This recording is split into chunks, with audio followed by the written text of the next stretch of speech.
പീഡന പരാതിയിൽ നടൻ ഇടവേള ബാബുവിന്റെ അറസ്റ്റ് രേഖപ്പെടുത്തി. പ്രത്യേക അന്വേഷണ സംഘത്തിന്റെ നേതൃത്വത്തിൽ 3 മണിക്കൂർ നീണ്ട ചോദ്യം ചെയ്യലിന് ഒടുവിലാണ് അറസ്റ്റ് രേഖപ്പെടുത്തിയത്.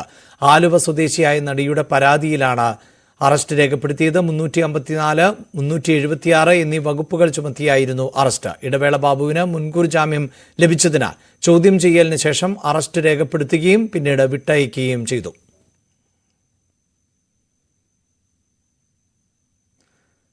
വൃന്ദ കാരാട്ടിനും ആനി രാജയ്ക്കും പിന്നാലെ മുകേഷിന്റെ രാജിയിൽ വ്യത്യസ്ത നിലപാടുമായി സിപിഐഎം കേന്ദ്ര കമ്മിറ്റി അംഗം PK ശ്രീമതി.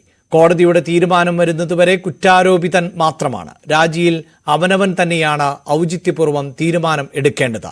തെറ്റുകാരൻ ആണോ എന്നത് സംബന്ധിച്ച് അറിയുന്നത് മുകേഷിന് തന്നെയാണ് എന്നും ധാർമ്മിക ബോധ്യം വെച്ച് തീരുമാനമെടുക്കണമെന്നും PK ശ്രീമതി പറഞ്ഞു. യഥാർത്ഥത്തിൽ ഇതുപോലുള്ള സംഭവങ്ങൾ ഉയരുകയും ആരോപണ വിധേയനാവുകയും ഇതുമായി ബന്ധപ്പെട്ടുകൊണ്ട് പ്രത്യേകിച്ച് അറസ്റ്റ് ചെയ്യപ്പെടുകയും മുൻകൂർ ജാമ്യം തേടിയതിനാൽ അദ്ദേഹത്തിന് അറസ്റ്റ് ചെയ്ത് വിട്ടയച്ചു. പക്ഷേ ഇക്കാര്യത്തിൽ ഇങ്ങനെയുള്ള ചില സന്ദർഭങ്ങളിലെല്ലാം പൊതുവെ അവനവൻ തന്നെയാണ് ഇക്കാര്യങ്ങളിൽ ഔചിത്യപൂർവ്വം തീരുമാനമെടുക്കേണ്ടത്.